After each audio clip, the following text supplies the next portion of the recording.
everybody, this is Eric Worre, and welcome to NetworkMarketingPro.com. I'm here with another one of the industry legends, Mr. Todd Smith. Where are you living now? Sarasota, Florida. Sarasota, Florida. Mr. Smith, this is the first time I've had a chance to actually sit down with him. I've known about him for many, many years. I've borrowed so many of his concepts and trainings and ideas in my career. He's been around the industry for 19 years. Yep. 19 years, and has had over $21 million in commissions, in earnings during that period of time. So a tremendous career, not only big income, but for a long time.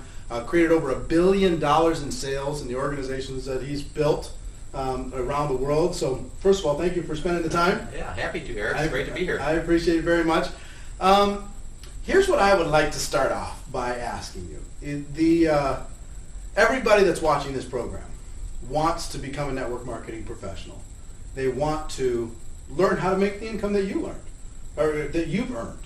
So what do you see? I mean, what are some of the things that you've done different? But in addition to that, what have you seen as the common denominator for the super successful versus the people who want this bad but don't necessarily have the same kind of success? What's the difference maker? Well, I think the first thing that goes to my mind is desire. You know, I say that success begins with desire, because without desire, you won't do what is required to succeed. And I've even modified that to success begins with a burning desire, because everybody's got a desire to have a nicer home or a nicer car, but it's how strong that desire is that drives a person. And in my case, I believe that a big part of my success began with my burning desire to reach a point where I would be financially independent and where I would be able to have the control of my life that I now have. So certainly desire is where I think it all begins. So talk about that when you first got involved with the profession. What was that process like? What did the person say to you to get you to take a look at this network marketing career path? And was it something magical, special in order to be able to make that happen? No, I think in my case, first of all, I came in the industry, as funny as it is, by responding to an ad in a newspaper. Wow. And I called the gentleman, and he was a great mentor of mine, and I asked him, what he was doing, and my background was in real estate, and I used to sell over 100 homes a year. So he asked me a little bit about myself, and I asked him what he was doing, and he said, "Todd, if you'd like to know what I'm doing, I'd be happy to sit down and discuss it with you." And I said, "Well, can you tell me a little bit about what it is over the phone?" He said, "It's not really a business that we can talk about over the phone. If you'd like to know what I'm doing, I'd be happy to sit down and talk with you." And I said, "Well, is it network marketing?" He says, "Todd, I'm not going to get into what we're doing over the phone. If you'd like to know what I'm doing, I'd be happy to meet with you." And I said, "Well, is it Amway?" And he said, "It's not Amway, it's not Shackley, it's like nothing you've seen before." So I said, "Okay, great." So I went and met with him and saw the presentation. Was impressed with specifically the ability to create a leveraged income, and I had learned in the personal growth that I've gone through in life and the tape series I've listened to that you really never can get ahead exchanging time for money. That if you want to get ahead, you need to be in a vehicle that allows you to create that leverage to where that income can grow without necessarily your efforts. And so I got started, and he coached me, and because of the success I'd had before in real estate, he saw the importance, in my case, of getting me off to a fast start, because at this time in my life, 19 years ago, I was making $400,000 a year as a realtor, and he realized that, hey, I need to help this guy get off to a fast start. So he set up a private presentation at my home, and he said, "Todd, you better have 10 of the sharpest people that you know there, or I'm not coming back." And tough. Yeah, he was tough, but that was the key. That was I'm convinced that I'm here today, even talking to you, because of how I was brought into the business, and the coaching that I received at that very early part of my business. And so we talked every day. He said, "Okay, let's talk about what you're saying," and we talked about every single person that I called. What did you say? What did this person say? What did you say? What did this person say? Went through, okay, you did this good, you did this good, you need to not do this and not do this. And so he coached me every day. In my first private presentation, I had 38 people there, 22 last names. Second one, we had 68 people. Third one, 118, and turned into a weekly meeting with more than 400 people after 4 months, 1,600 people in my organization. But it was all initiated by the fact that I had a sponsor who didn't just sponsor me, which a lot of people do. and then say, okay, go have at it. But a guy who sponsored me and coached me and made sure that I was doing the right activities correctly so that I would have success, and I did.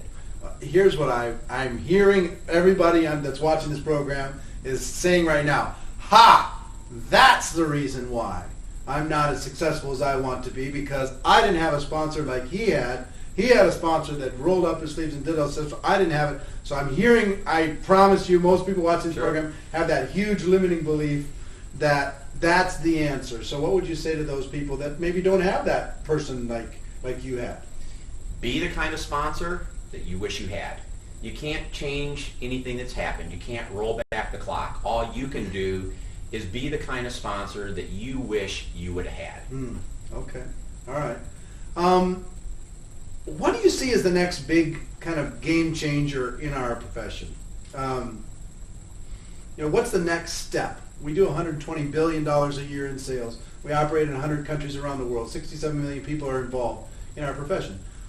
And yet you talked about the perception in people's minds, even in this troubled economy, the perception in people's minds about network marketing. What do you think is going to be the game changer in order to be able to, for us all to hit that tipping point, and we go from kind of being obscure to being a popular alternative for people? Well, I think there's a number of things, but the one that goes through my mind right now, Eric, is just in how we conduct ourselves as professionals. Part of the reason the industry has a reputation that's not the most positive is because of the way that people have handled themselves, the way that they have branded themselves and thus branded the industry. And, as a leader in the industry... Can you give me some examples? Examples of what they've done that have branded the industry poorly. I think setting people up for unrealistic expectations. You can come in and make all this kind of money working just a couple hours a week. It doesn't work that way. I think a lot of sneaky and deceptive type approaches have certainly reflected poorly on the industry. I think another thing that really has nothing to do with the industry, but the industry gets blamed for it, is people who quit. I mean, let's take an example of real estate, which was my background. 1 out of 100 real estate agents in the state of Illinois would renew their license a year later. These are people who went to school for 8 weeks, they invested money in a real estate license, but at the end of the day, when it got down to the bottom line that they would have to pick up the phone and begin making phone calls and push themselves outside their comfort zone, these people lost confidence in their ability and thus quit. Well, when you know somebody who went to real estate school that then doesn't pursue a career in real estate, you don't think, well, real estate doesn't work, because very few people may know that person failed in their attempt to build a real estate business. But in network marketing, people get started and they call everybody they know. Well, then if they don't follow through, then all these people that they contacted say, well, it doesn't work because it didn't work for this person. Well, that one person quit. That's the reason it didn't work. I mean, you can't find people in this industry where this didn't work for them if they stay with it. The only time it doesn't work is when people quit. And that's one of the keys, is having the discipline to do what you know you should do, even when you don't feel like doing it. And so I think that there's some of these things that we can control in the industry, but most important, I think it's we need to present ourselves in a credible way. We need to present this industry in a credible way. We need to treat people with respect, and we need to handle ourselves with honor and integrity. And I think that as we as leaders do that, and others do this as well, I think we can begin to brand the industry in a positive way. Because the bottom line is, think about what this industry offers. The ability for somebody to start a business with very little money, short learning curve, no ongoing overhead, and to have the ability to earn, like in my case, over $21 million. And look at the quality of life this business provides. I work out of my home. I'm with my wife every morning for coffee and afternoon. I have lunch with my children because they're homeschooled. We have an amazing quality of life. There's nobody I know in this planet other than other people in the industry like me who enjoy the kind of quality of life this business provides. So it's the income, the quality of life, the lifestyle, the freedom, the flexibility, all of this for a business that you can start part-time, as I did. I came in the industry part-time, and begin to develop a business over time that allows you to go full-time. So I think it's an amazing industry, and I think if we go out and build it in the right way, we're gonna begin to have people see that, hey, this is an industry that people are successful in, and I can be successful in it too. Yeah, I would tell you we talk on the show all the time about becoming a network marketing professional, which is an attitude. This attitude of distributors that come in with a lottery mentality are disposable. But professionals are permanent. If you learn some skills, you can just decide, even if it's part-time, become a professional as far as in this network marketing arena. And if you do that, I mean, you can't be stopped. One thing that I think is true is, because I know some people that say, you know what, I haven't quit. I'm still here, but I'm not making the money that I want to be able to make. Well, it's not just continue to breathe and be in your particular company or opportunity. You have to breathe and you have to get better. You have to work on yourself, the personal development aspect of what, develop your skills. If you're talking to people and no one will look at your opportunity, well, you just, at some point, you've got to work on the skills instead of just repeating that behavior over and over and over. So it's not about persistence that way. It's about some skill sets. And you're one of the best people, I think, in our entire profession as far as teaching people skill sets, real skills to become professionals. And one of the things that I first became aware of you on was this aspect of inviting, which is the number one challenge for people. So can you kind of encapsulate maybe some tips and ideas on how to be a better inviter, how to go out to the world, how you would do it, go out to the world and have them just at least take a look at what people have to offer? I can, and let me just also say along the lines of personal growth, and that is I am a firm believer that your business will only grow as much as you grow. You grow, your business grows. You grow, your business grows. Very seldom does your business grow without you growing. And if you don't grow, over time, your business comes right back to where you are. It's like the economy, it's like a lot of things in life. There is a point where they settle down to the foundation. And if people want to grow their businesses, they must first grow themselves. Nobody will advance in rank in a compensation plan unless they have first grown first. Nobody will grow their income unless they grow first. What fundamentally people need to understand is that if they want to grow their business, it begins with growing them. And a lot of times people can come into this business and maybe they have developed some of these skills like I had done in real estate that allowed me to enjoy the fast start that I had. But I still had to continue to grow and develop myself if I wanted to continue to grow and develop my business. And so from a concept, I believe very firmly in that. But as you just said as well about people breathing and wondering why their business isn't growing, this is a business in my mind that you have to focus on the deposit slip mentality. You have to measure your progress by not how long you've been in the company, but how much time you're spending with that phone next to your ear, how much time you are spending face to face with people. I'll talk to people that will tell you, hey, Todd, I'm not really doing quite well. And I say, well, how many hours a week are you working? And they'll say, well, I'm working 20 hours a week. And I'll say, in the last week, how many people did you contact? Well, 2. Okay, well, what did you do with the last, with the other 19 hours and 45 minutes? Because they're confusing activity with accomplishment. And, I'm getting a little sidetracked here, but it's okay. I had a conversation with Jeff Bertie. Jeff Bertie is another very successful lead in the industry. He's earned over $62 million.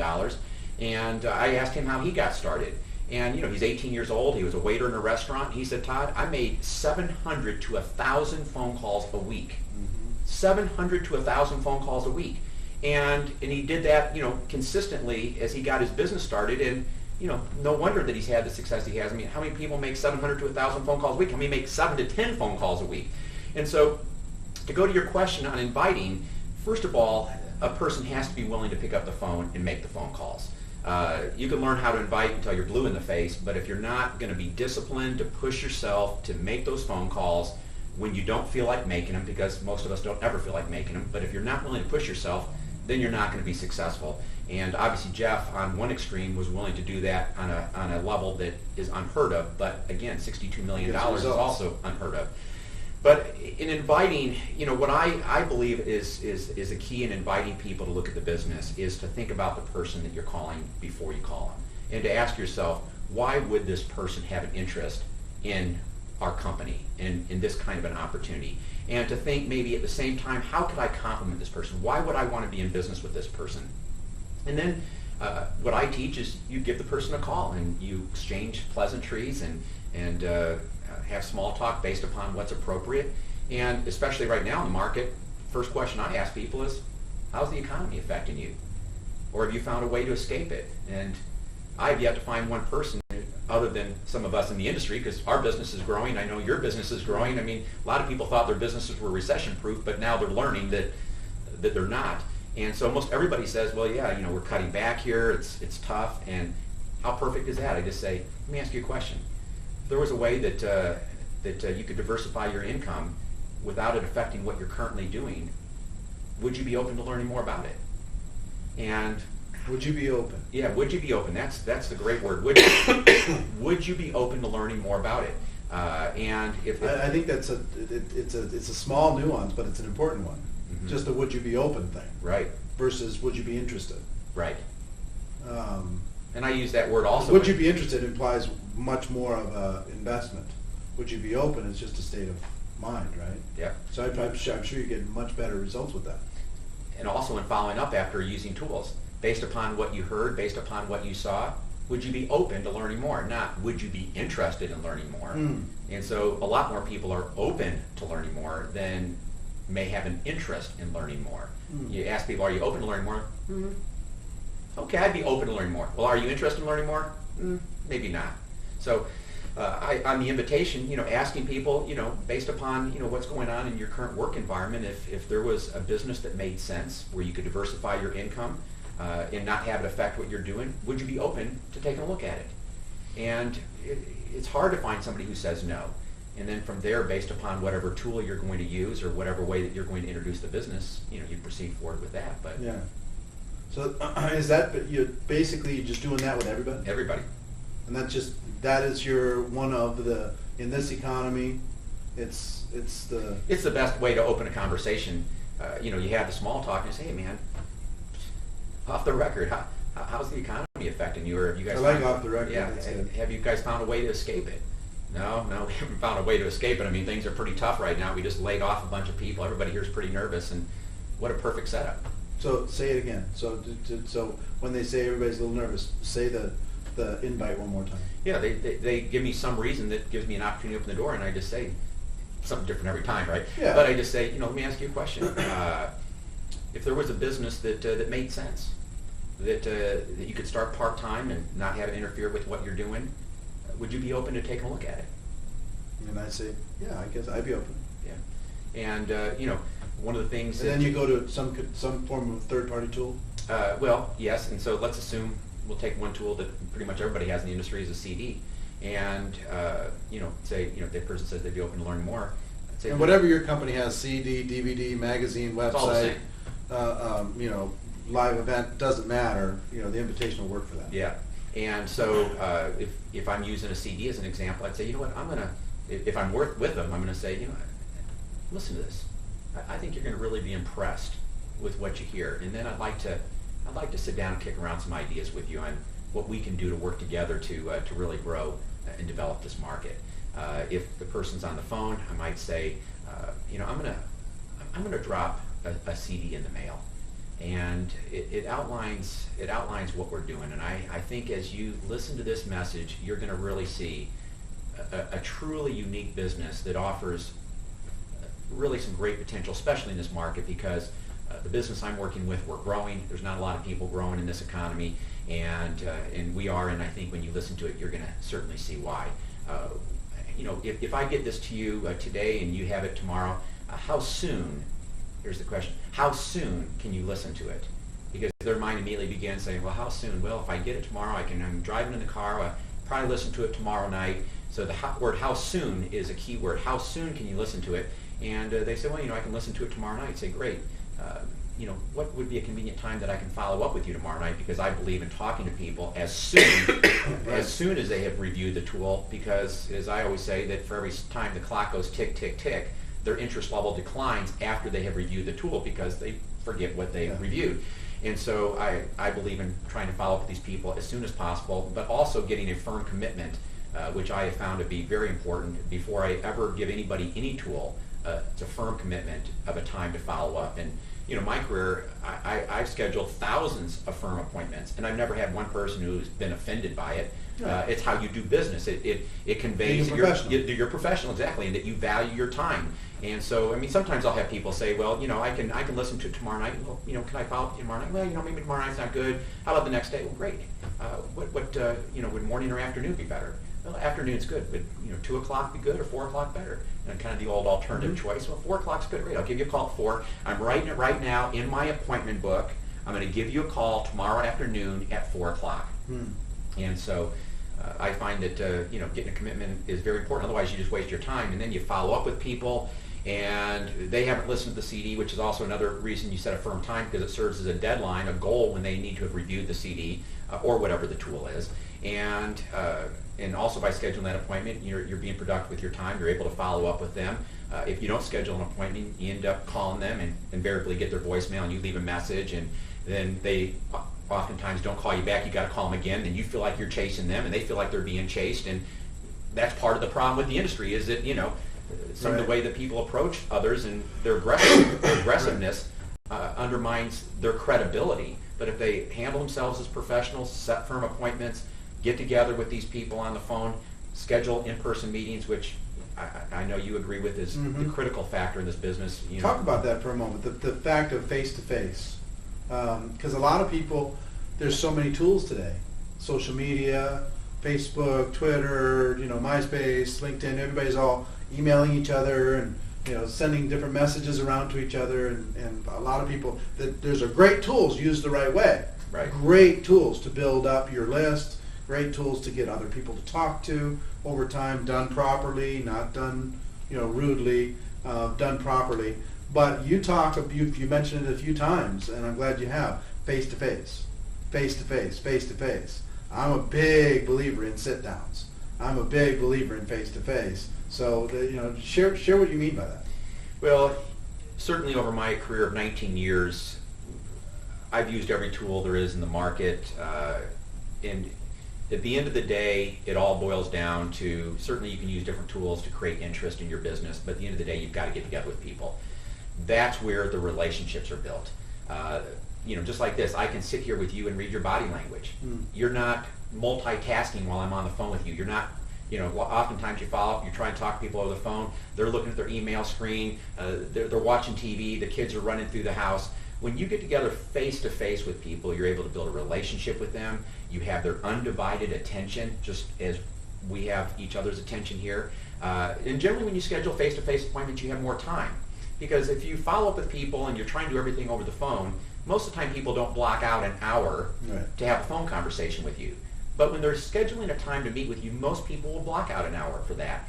And it allows you to build that relationship, to talk about the business, to really find out find out what's important to that person. And so oftentimes, when I'm meeting with people, if you were to do something like this, Eric, why would you do it? Because just like I said a minute ago, that success begins with desire, because without desire, people won't do what's required to succeed. So I want to find out, if you were to do this, why would you do it? Because I'm interviewing you in a sense, because if you don't have a strong enough desire to do something like this, I don't want to waste my time with you. Right. That's one of the things that I don't do, is I don't waste time with people. Most people new in the industry waste a lot of time because they tend to want to measure their success by How do you decide who you're going to invest time with?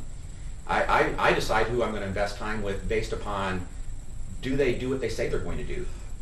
Are they a responsible person? If they told me that they're going to listen to the CD by 3 o'clock tomorrow afternoon, did they listen to it? Were they available when I called?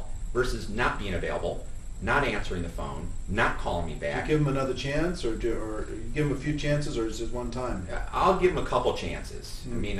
I'm not the kind of guy that has a lot of patience. If you tell me you're going to do something, if I'm going to work with you, I'm going to expect that you're going to do it. And so this whole process where I'm introducing the business to somebody, I'm interviewing them. I'm making a decision. Is this a person that I want to spend my time with? Do I want to invest my time with them? Is this a person I would enjoy working with? Because I was going to say a minute ago, is a lot of times people measure their success by the number of people that can fog up a mirror. Not me. I mean, I've sponsored a very few number of people, and I've got a very high ratio of success on the people I've sponsored because I'm sponsoring the right people. So a lot of this... Well, and working with them properly. Yep. And pardon me for interrupting, but a common theme that I've heard with a lot of top professionals, big earners, is they set the tone of what the relationship's going to be. Mm-hmm. What I see so many amateurs do is they go and they beg people to join their business, and then they beg people to do something in their business, and they beg and they beg and they plead and they plead.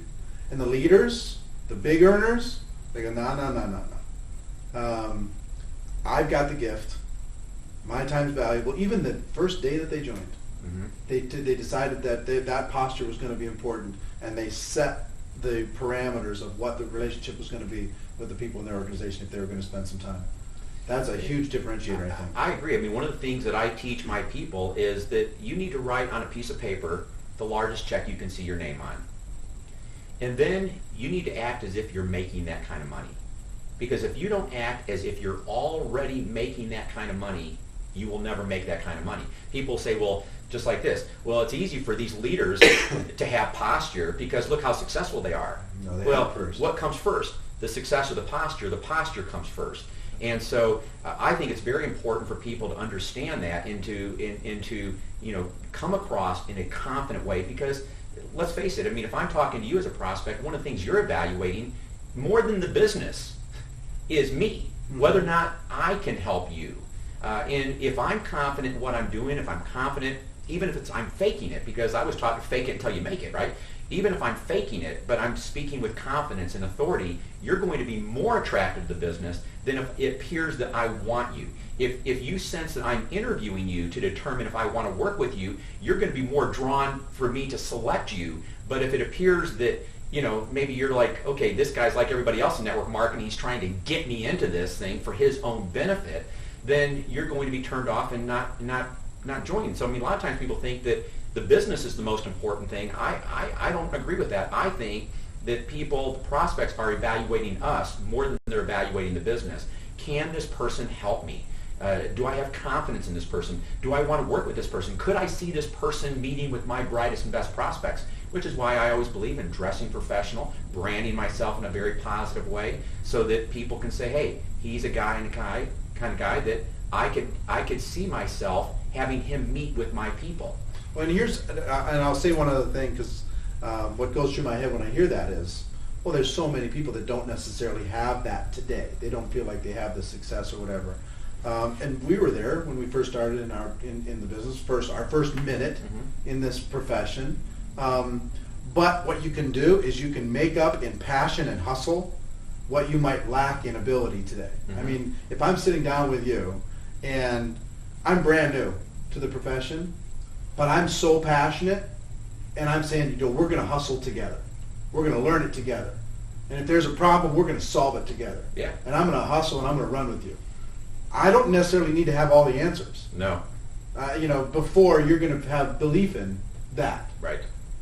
If I'm willing to hustle and if I've got a lot of passion, and you can read that. And if you are committed. Yeah. The passion, commitment, all that stuff, you kind of go, okay, he's learning just like I am, but we can learn together. Okay, he's committed, he's passionate, he's willing to hustle. He can be an asset for me, or she can be an asset for me. Or just with those three things, not necessarily skill. Right. Because you don't have to have skill in order to be able to be attractive to somebody else. Well, you look at the story I shared about Jeff Roberti earlier. 18 years old, he's a waiter in a restaurant. Okay? Right. What did he have to do? He had to make many more phone calls than I would have had to make, because he hadn't yet developed many of the skills that I had developed. So he had to offset that by working harder. Right. And he did. And over the years, and his commitment to personal development as well, he's become just a great person mm-hmm. as a result of all that he has been through. So commitment is such a big thing. I mean, when I look at successful leaders in the industry, I mean, they all have the deposit slip mentality. They're focusing on the things that are deposit slip mentality. Right. To define that. Doing the things that will result in a deposit slip in the bank, which basically means if that phone is to your ear and you're talking to prospects, you're following up with prospects, you're getting decisions, you're getting people started, you're coaching, training your organization, you're being productive with your time, it's going to result in a deposit slip in the bank. But most people confuse activity with accomplishment. Let's define a couple of those things. Okay. What are some of the things that are not productive but end up filling up people's time? Thinking. They're sitting at home thinking about what they're going to say. They're maybe writing their script for the 500th time. Everything but picking up the phone. They block out time maybe to build their business in the evening, but they sit there and say, well, before I call somebody, I really need to make sure that I'm comfortable with what I'm going to say. And I need to review all this again. Well, before they know it, they say, oh, there's only 15 minutes left. I'm just going to do this tomorrow night. Tomorrow night comes and it's another set of excuses. Where the deposit slip mentality is, you blocked out time to build your business. You block out from 6 till 8. At 6:01, you got that phone to your ear. You're making phone calls. You're being productive. And, I think that's a key also to what leads to people's confidence. I mean, if you are the kind of person that is willing to block out time and make those phone calls during that time, you feel great. I mean, those people I just described who don't make the calls, they feel like crap because they didn't do what they should have done, and they have all that negative self-talk, which then destroys their self-esteem, it destroys their self-confidence. But the people who are willing to pick up that phone and make those calls, when they get done, man, they're going to the room, they're high-fiving their spouse, they're excited, they feel good about themselves, they did what they knew they should do, and they didn't feel like doing it, and all of a sudden now they have more confidence the next day to do it again, and all of a sudden they start walking a little higher, and they start walking a little more, with a little more posture, all because they're willing to do what they know they should do, and that's the key. And part of deposit slip is not just on the phone, but it's getting together with people. Mm-hmm. A lot of people are trying to, with the technology that's available, do everything over the phone. And, no, you need to, that's the confusing thing. Just because you're on the phone doesn't necessarily mean you're being productive. I mean, yes, it's a big part of being productive if it's used the right way, but when people are open to learning more, when they're interested in your opportunity, getting together with those people quickly, keeping the momentum going as quickly as their schedule allows, which is why I'm always saying, how soon could you listen to video? How soon could we get together? What is your schedule like today or tomorrow? Not, can we get together within the next week? None of that. Or, a lot of times people say, well, when do you think you can listen to the CD? No, it's how soon can you listen to the CD. It's all about momentum. It's all about not only momentum in the prospecting process, but it's all about momentum in getting people started. Mm-hmm. Just like my sponsor who got me started, It was all about momentum. And a lot of times people sponsor people and they think they're done, but no. Now they got the next phase of helping that person keep going, and it's not even momentum for the next few days or few weeks. It's a business of momentum, keeping that momentum going. Yeah, every little step of the way. Yeah. So being on the phone, being face to face in front of people, coaching the people in your organization that deserve it, right? Not the ones that are laying there dead, matching energy to energy. Yeah. You hear that over. If they rise, you rise. If they go down, your energy goes down as far as investment of time. And then trying to avoid the cheerleading complex, which is calling all of your peers in your company and telling each other how excited you are, to avoid actually face-to-face interactions with prospects and with new people building their business, move that momentum forward. And I'll also say that one of the things, I did a recent training on the top 20 characteristics that are common among all top leaders in the industry. And one of those things is that the top leaders in this industry don't talk too much. And when people talk too much, I'll talk to somebody, one of my downlines say, well, they say, well, I was just talking to this prospect. Well, how long were you on the phone with them? 30 minutes. You should not be on the phone with somebody that you're inviting to look at your business for 30 minutes. Well, we were kind of catching up on things. No. Hey, you make the phone call. Hey, Eric, I got just a minute, but wanted to give you a call. You say things like that so that you're not spending too much time talking, but I'm sure you think about every leader none of them talk too much. No. And so, if you're somebody that talks too much and you know it, then that's something you've got to fix because you're wasting a lot of time talking too much. Interesting. So interesting. Here's one of my favorite questions. Before I get to that favorite question, there's a lot of people who you talked about face-to-face. I just want to follow up with one thing. There's some people that just say, you know what, I don't want to do the face-to-face thing. We have systems for that. Send them to the system. Sponsor somebody, send them to the next step. then have them call you when they're done, and then send them to the next step, have them call you when they're done. There's kind of tacticians, and then there's culture builders, relationship builders, different kinds of people, and I think that the difference in income is massive. My read on you is that early on you were a pretty heavy tactician, and you shifted, and you became more of a culture builder. Is that accurate? Just because you're such a trainer. Right. I've never thought about that before. I What do you think? don't know how much I've changed over the years. I'm Pretty consistent? Pretty consistent, yeah. Okay. And, All right. Got it. Okay. My favorite question. okay. I'm a big fan of defining moments in your business, in your career, in this profession. That's something that happened that fundamentally changed you. Some experience that you went through that fundamentally changed you. And I'm sure you've had a dozen of them or more, like I have. But when I asked you the question, I'm sure that there's also one that popped into your brain that was probably the dominant defining moment. And so for everybody else, and we haven't talked about this prior to that question, what was that defining moment for you? Well, one thing that goes through my mind is when I came in this industry, after 4 months, I was making $31,000 a month. I went to a point where all of a sudden I was able to qualify for a greater level of earnings because of a level that I reached. And, I got a check for $31,600. 19 years ago. Yeah, that was a record with that company that I was with at the time out of more than 2 million people that joined.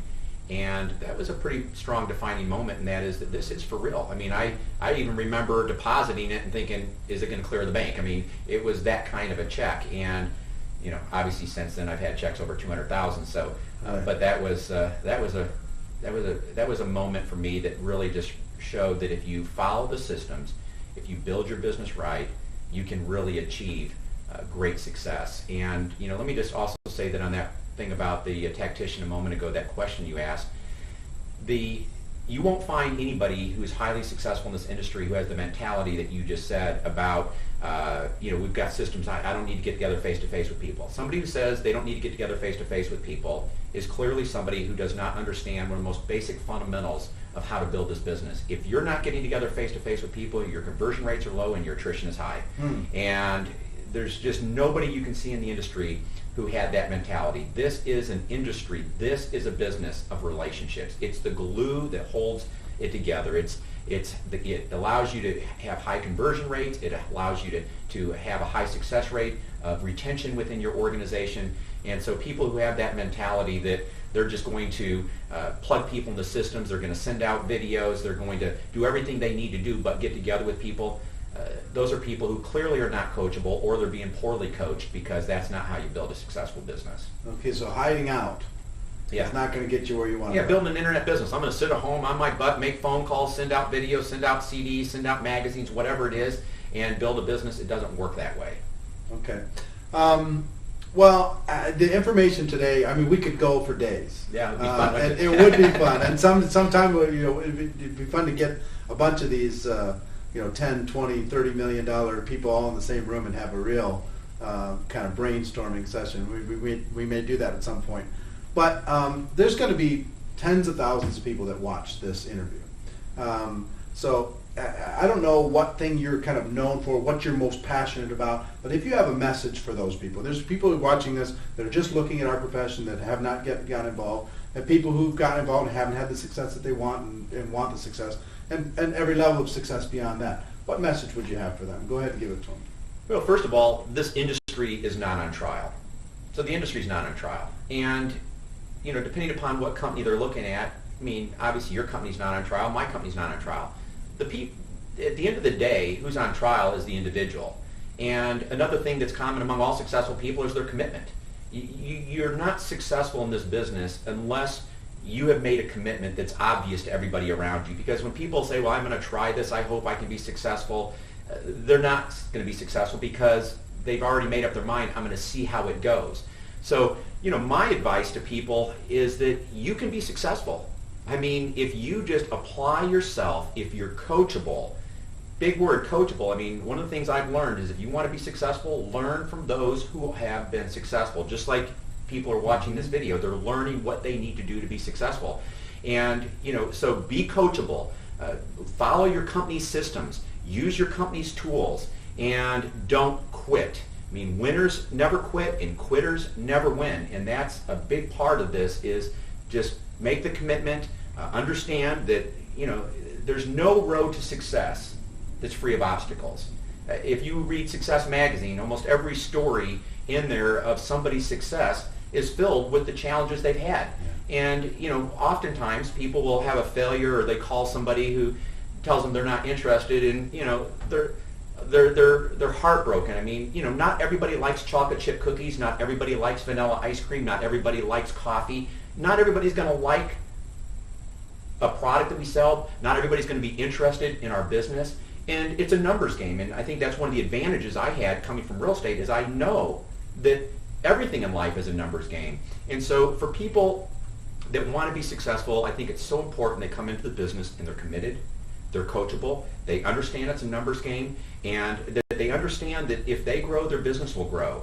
And that, for some people it will take longer than others. I mean, you and I both know there's all kinds of stories of people in this industry who didn't make much money until their third or fourth year, but now have gone on and earned many millions of dollars. Yeah. And so for some people it happens faster than others, and oftentimes those are the people who may have come into the business with a different skill set, maybe people who are a little more disciplined, willing to work a little harder.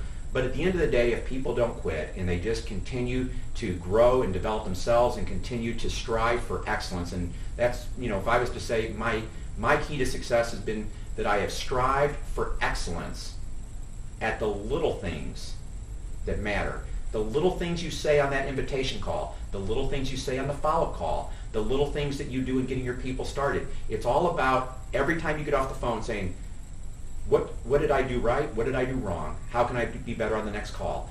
When you get together with somebody, how did I do? What did I do right? What did I do wrong? What can I have done better next time? Every time you get a new person started, how did that go? What did I do well? What could I have done better? And if you continue to strive for excellence, if you continue every day to get better, if every night you go to bed you say, I am a person of greater value today than I was yesterday, then you're growing and your income will grow. There's no way that you can continue to grow and get better and better and not have your business and your rank and your check follow it.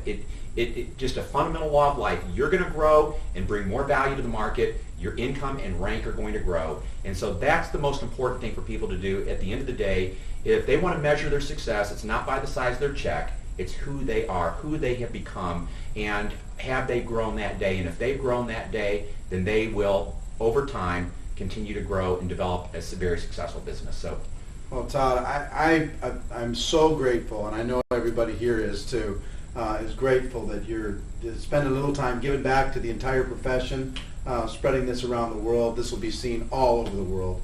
So I appreciate you taking the time to do it. A lot of fun here. Thank you. Ladies and gentlemen, here's what I will tell you. If you enjoyed what you heard throughout this interview, I hope that you comment.